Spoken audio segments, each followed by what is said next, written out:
The theme of this message is, "You shall be my witnesses." Those words appear in a stained glass window in Mullen Hall. They're Jesus' words from the first chapter of the book of Acts as he speaks to his disciples. We just concluded a Zoom Bible study on Acts and are now beginning one on the book of Revelation.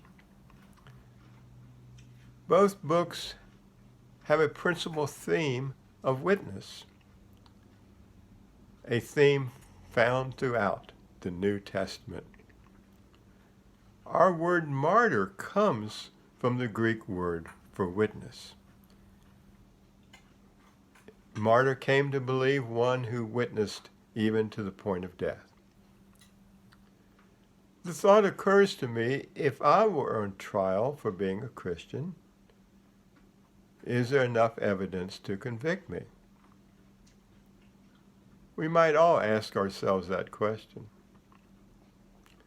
Now, some churches have a detailed statement about what they believe. And also sometimes minor differences in belief lead to major divisions and disagreements among churches and Christians. And with all these differences in belief, folks sometimes say, what am I supposed to believe? It's interesting that Jesus never really gives a detailed statement about what we are to believe. He says, believe in me. You see, the devil believes, God, Jesus. He just doesn't act like he believes. And I guess sometimes we don't act like we believe either.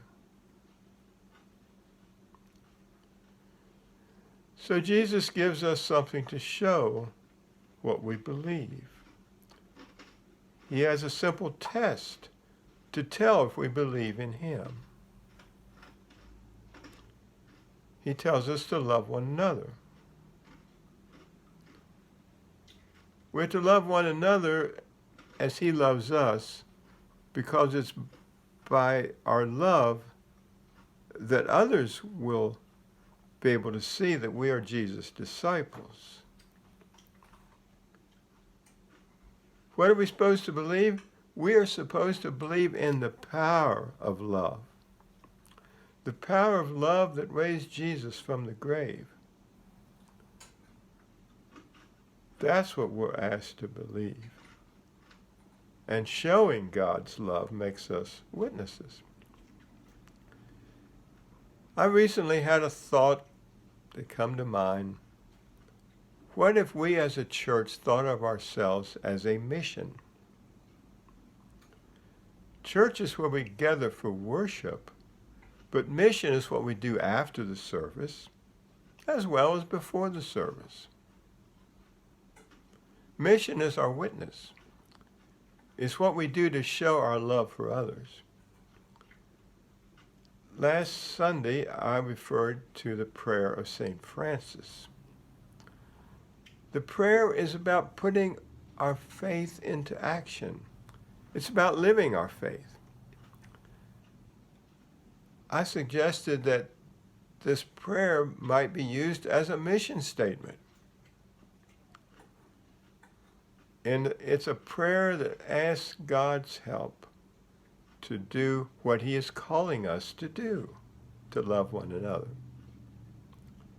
The prayer begins, Lord, make me an instrument of your peace. Now, when what we believe is our focus, it may not always help us to become peacemakers. That is, unless we believe in the power of love over all else. The heart of the prayer is this: where there is hatred, let me so love. The rest is about how we put that love into practice. How we apply our faith in loving ways, or how we try to. Because I say trying, because there are no perfect Christians and no perfect church. Then why does the Bible say that we are to be perfect? This word perfect means to be complete, to be whole, to be mature. It's about growing up and becoming all that God intends us to be. Perhaps we could substitute for being perfect, growing up. It means always learning and growing in love. The Christian life is a journey toward perfection. Because we fall short, it is more a journey than a destination.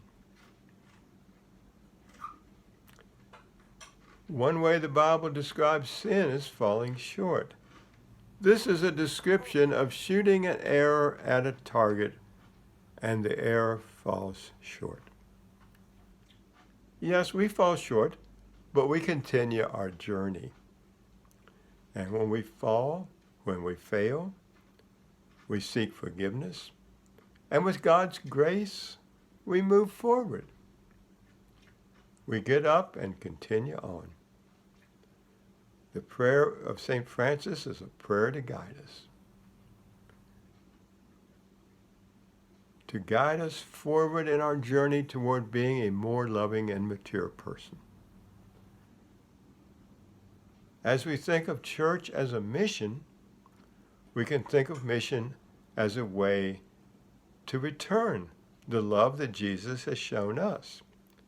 He gave us a few examples of showing love, such as giving food and clothing and shelter, such as welcoming strangers, visiting the sick and the imprisoned. What might we be doing to share God's love? The possibilities are endless. In whatever ways we choose, we will be telling and showing others what we believe. And that is our mission, putting love into action. Lord, make me an instrument of your peace. Where there's hatred, let me sow love. Where there's injury, pardon. Where there's doubt, faith. Where there's despair, hope. Where there's darkness, light. And where there is sadness, joy. O divine Master, grant that I may not so much seek to be consoled as to console, to be understood as to understand, to be loved as to love. For it is in giving that we receive, it is in pardoning that we are pardoned, and it is in dying that we are born to eternal life.